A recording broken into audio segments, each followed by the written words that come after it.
We gotta talk about those top 10 pickups from Doom of Dimensions.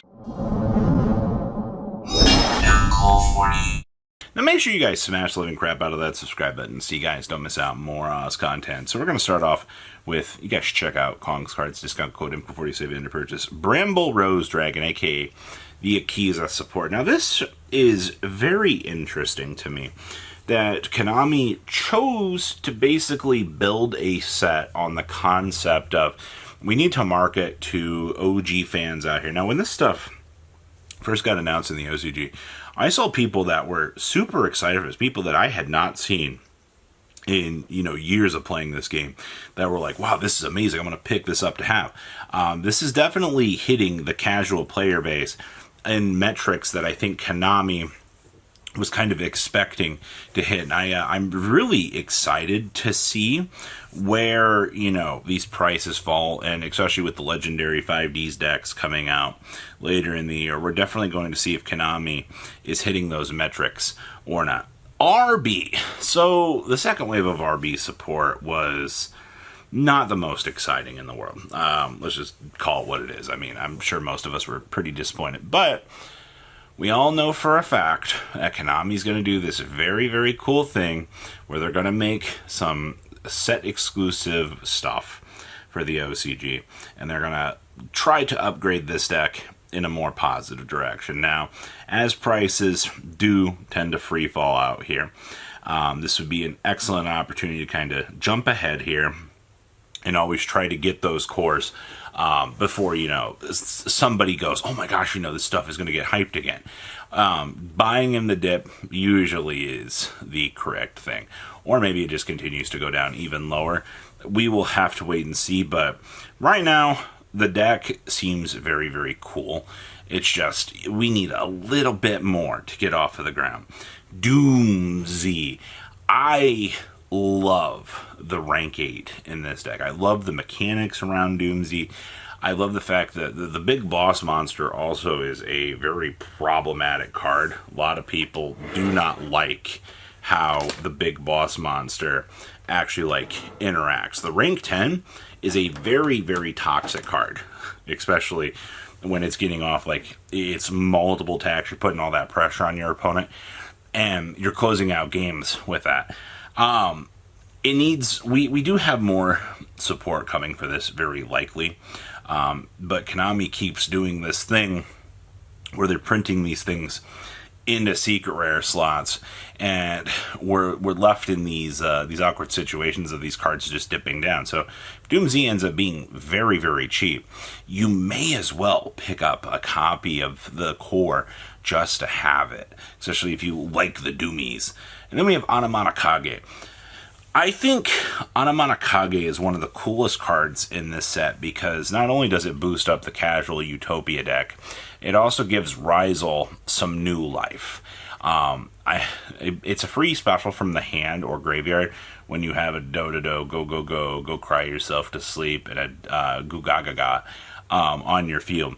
And it also can return back your detonator. Now, this is just a card that you're going to play 1 to 2 of in the deck. Itself, it counts for those 4 archetypes. So, you can actually search for this in itself. But they've done the Zexal cards have done a fantastic job of being able just to kind of cycle through and generate this massive resource bin. And I think I've honestly kind of enjoyed that more, that this deck just continuously pumps out the rank toolbox options for you to keep going. True Draco. So, the True Draco stuff in this set is not the most exciting stuff in the world. It's been very apparent that Konami, wanted to market Masterpiece as a ploy to get you excited about bringing it back off the ban list. But the reality of the situation was we didn't expect Masterpiece to really do anything anyway.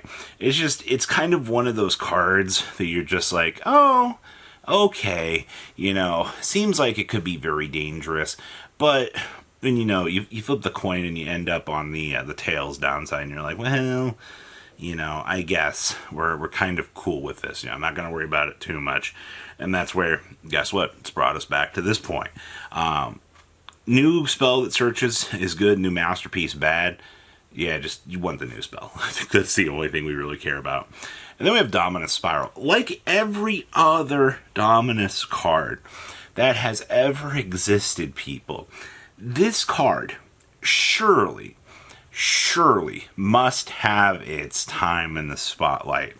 Because when you're kind of looking at the way that all of these Dominus cards have gone, even Songs of the Dami Mommies ended up being a card that had a short time where it spiked up in price because the meta was calling it a card that you had to play.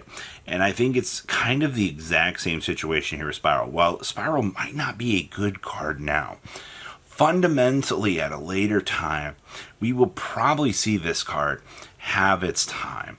And it's always going to be that sort of, situation. But we will have to wait and see what ends up truly happening with the Balanced Dominus. Ichiki Sayori-Hime. Did you guys all catch me say that? This is the new spirit monster that says, if this card is normal or flipped face up, it goes back to the hand during the end phase. Now, if you control a monster with 800 attack or defense, and this card is in your hand, you can immediately, after effect resolves, normal summon this card. And then if this card is normal summoned, you can add a level 4 light or dark monster with 800 attack or defense from your deck to your hand. This is your Exosister support in this set. I think a lot of people kind of forgot that this was in here because it's such a niche card. It allows you to also interact with the other spirits to be able to kind of get the extender off of that as well, which I think is going to be good. But they've done a good job making these spirit monsters that basically help out this deck and make sure that you can keep the lines going. And that's actually going to be a pretty solid pickup from when we do get the other support. And then we have Magnificent Storming, or Radiant Typhoon. This engine has so much for it. You have the free level 3 package that is just going to help out things like the Mind Goblin deck, Phantom Knights. The more casual aspect of things will be able to use these very easily. But also, the spell card in Archetype helps out Runic, helps out Sky Striker. You're getting all of these free cards here to basically try to help out, your strategy and make things a little bit more consistent for you. And I like when a archetype does that. Just when you look at the pure archetype doesn't really seem that good. It's going to be a lot of bits and pieces that are going to have to really go together to really make this all kind of come together. And then we have Dogmatika Fleurdelis, the Thunderbolt. I like this card a lot. I like the fact that it's a free special while something is basically on the field from the extra deck, and it searches for a Dogmatika trap card, aka you're going to search for punishment so you can bring down the hammer of justice on whatever your opponent has on the field. With that being said, though, is it super consistent? Do we, are we winning?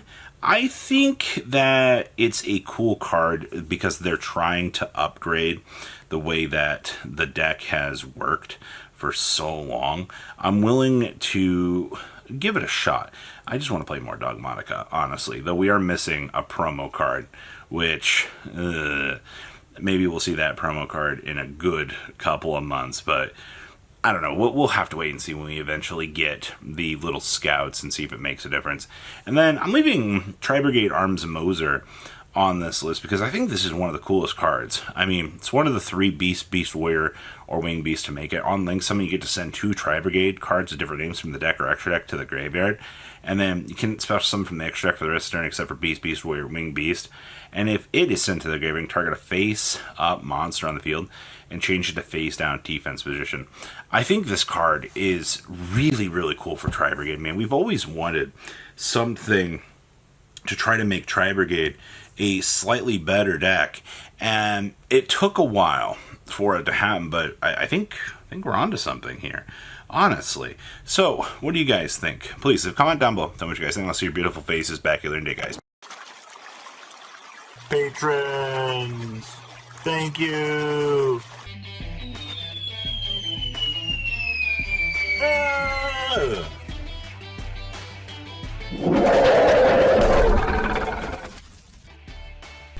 Thank you so much for watching. Check out these other videos.